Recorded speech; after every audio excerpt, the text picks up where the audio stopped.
Good afternoon, everyone. It's February 15th, 2019. Before I get started into the main topic here, I'm going to talk to you a little bit. Maybe? Alright. If my computer cooperates with me. Alright, here we go. In the last x-rays done on my back, and I have extensive damage. I mean, really bad.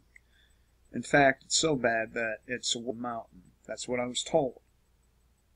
And they told me at that time that painkillers and marijuana had been literally keeping me going for the past 25 years. Now, I went from taking about 100 milligrams a day to doing that in a month. But it's causing problems. You see, I have, as a result of my extensive injuries, one of my vertebrae sits right on top of the nerve that causes fight or flight stimulation. And what this means is I am constantly in a state of fight or flight, and I'm not really the kind of person that flights, okay? Which makes sense because over the past 25 years, maybe 20, hard to say, I've become hyper aggressive. Alright? I find it very difficult to keep my temper in check, and my children rarely do anything to piss me off. This has to do with more with adult stupidity, and that's one of the things that sets me off right off the bat. Another thing is keeping your word. If you are unable to keep your word, don't make it. Don't give your word. Say something like, I'll do the best I can. I'm not sure about that. It's a lot more honorable than saying, yeah, I'll do X, Y, or Z, and then you never do it. But they also told me that I'm probably not going to be able to work long-term jobs the rest of my life. And it puts me in a rather precarious position. On one hand, I do want to be working because it gets to be rather boring when you're not. On the other hand, my back. And the more pressure that's put on this nerve of mine, the more mean and aggressive I get. Can you believe that? Can you believe that I'm a person who has aggression problems? I do. I do. And I suppose in some ways later on this aggression will help me, but right now it's very, very becoming a detrimental thing to my household. And then I'm finding it more and more difficult to keep it under check. And this treatment that I'm going through, it's going to take more than a year, right? And meanwhile, I've drastically cut back on taking painkillers because I don't want people to view me as being a drug addict. And I've gained a little bit of weight. I've been eating more. But the more... It doesn't mean shit if I'm in a state of fight. So, some advice, people. I could use some advice. And remember, you can help me out by liking, sharing, subscribing, and hit me up PayPal on my chatting with me on my Discord server, emailing me. Any of these things kind of helps lift the spirit. Okay? Now let's get to the main topic, and I covered this. It had to be a year ago, at least. And some asshole got in my comment section talking about how wrong I was about it. But here we are,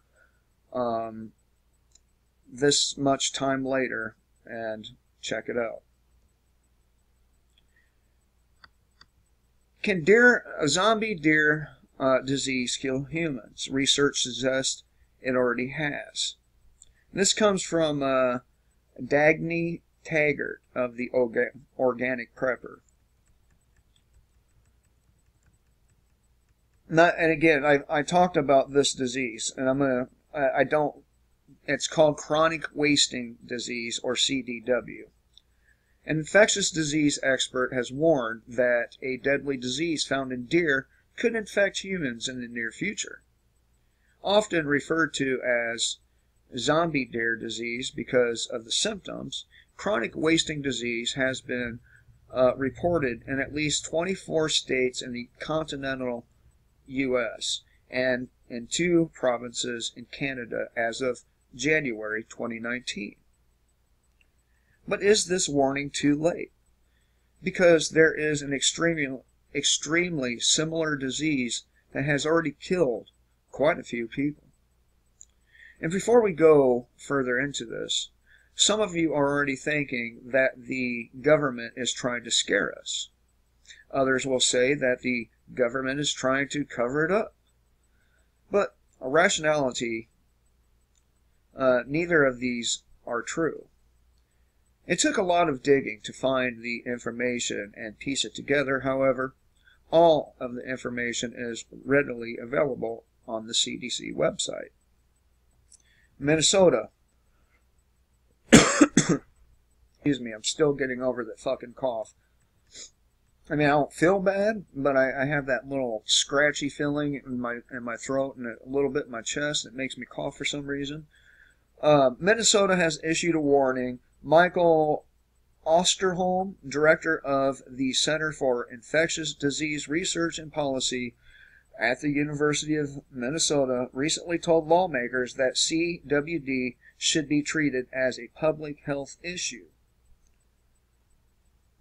That unsettling news surfaced at a hearing Tuesday at the Minnesota Capitol, where a number of experts from the University of Minnesota pressed upon lawmakers that the disease should be treated as a public health issue, a major expansion of its current scope as mostly a wildlife and hunting concern. The issue is especially pressing for Minnesota, where wildlife officials are tracking the state's largest outbreak of CWD yet in deer in the southeast portion of the state. Osterholm, who sat on a panel of experts tracking the emergence of mad cow's disease, or BSE, decades ago, issued this warning during the hearing. And then this ain't me saying it, okay? This is a doctor, I think. The head of, what was it? The Center for Infectious Disease Research and Policy at the University of Minnesota. So he's probably a doctor, okay? Probably. But even so, if he's not a doctor, he can still know his shit. I mean, I'm not a doctor, and I know quite a bit about crowd psychology, among other things. And if I'm not at expert level, I'm very close. Very close. So this guy, he works for the university there, and some of these people are honest. A lot of them are not. So it's up to you to decide who's telling the truth. In quotes, it is my best professional judgment based on my public health experience and the risk of BSE transmission to humans in the 1980s and 1990s, and my extensive review and evaluation of laboratory research studies that it is probable that human cases of CWD associated with the consumption of contaminated meat will be documented in the years ahead. It is possible that a number of human cases will be substantial and will not be isolated events.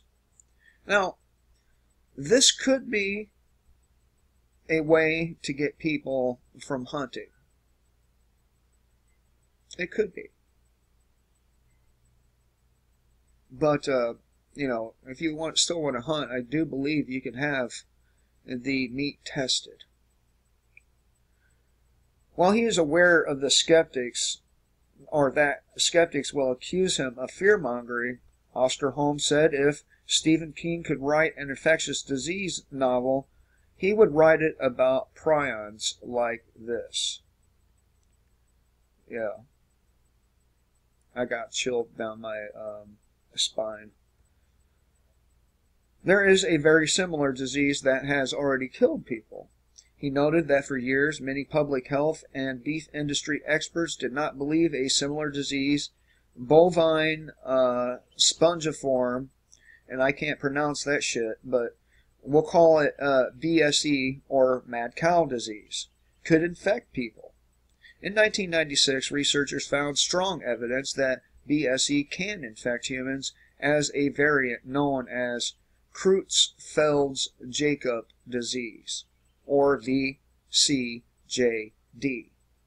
Since 1996, more than 230 VCJD cases have been identified in 12 countries. 178 of them in the United Kingdom, 27 in France, and 4 in the United States. Also important to note, hunters in Kentucky contracted a version of spongiform from squirrels in the 1990s. Here's what you need to know about zombie deer disease.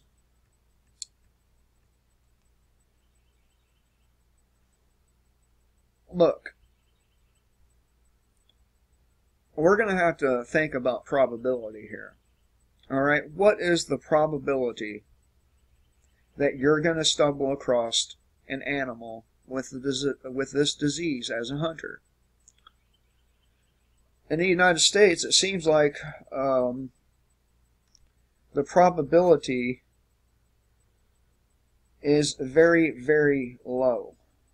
4 people since 1996 in the United States. That's not to say that it can't happen. I'm just saying that probability is on your side. But you should still know, right? Just in case probability isn't on your side, I certainly know about probability not being on your side, as I've experienced this many times. CWD is a transmittable spongiform encephalopathy disease. I might have pronounced that shit right. Found in deer, elk, moose, reindeer, and caribou. It is a progressive disease that always kills its victims. This disease is believed to be caused by abnormal proteins called prions, which are thought to cause damage to the normal prion proteins that can be found in tissues throughout the body. They are most often found in the brain and spinal cord, leading to brain damage and development of prion diseases. Infected brain cells eventually burst, leaving behind microscopic empty spaces in the brain matter that give it a spongy look.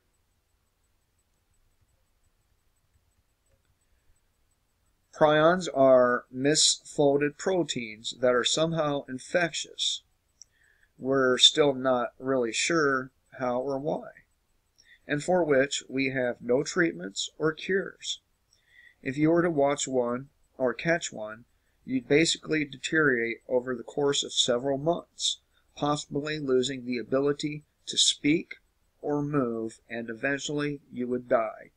Doctors wouldn't be able to do anything to save you.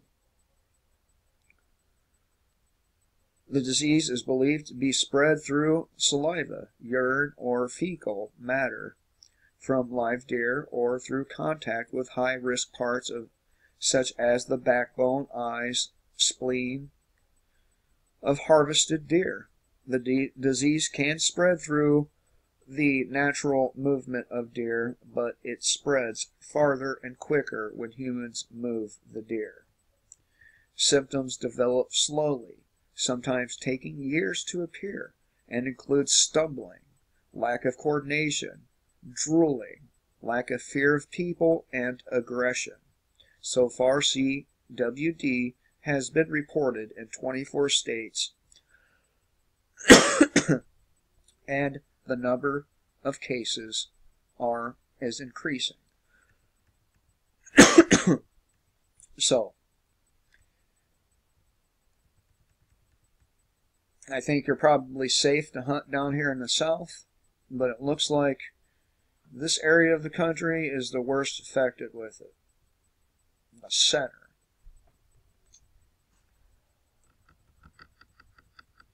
I'm going to go ahead and hit this paragraph so we don't miss any statistics.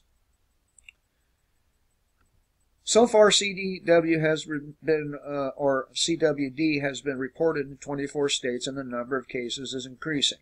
According to the Center of CDC, CWD was first identified in captive deer in the late 1960s in Colorado and in wild deer in 1981.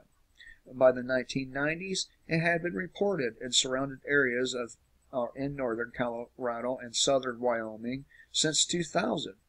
The area known to be affected by CWD has increased to at least 24 states, including states in the Midwest, Southwest, and limited areas on the East Coast. So, as of January 2019, there were 251 counties in 24 states with reported CWD in free-ranging cervids. So there you go. You might want to take a second thought about eating that deer. They go through all the cases. I'm not gonna take up your time like that. If you want to see the cases, the article is on SHTF Plan. It's also on Organic Prepper. All right. So, I hope everyone has a great day. And like, share, subscribe. Kill the state before the state kills you.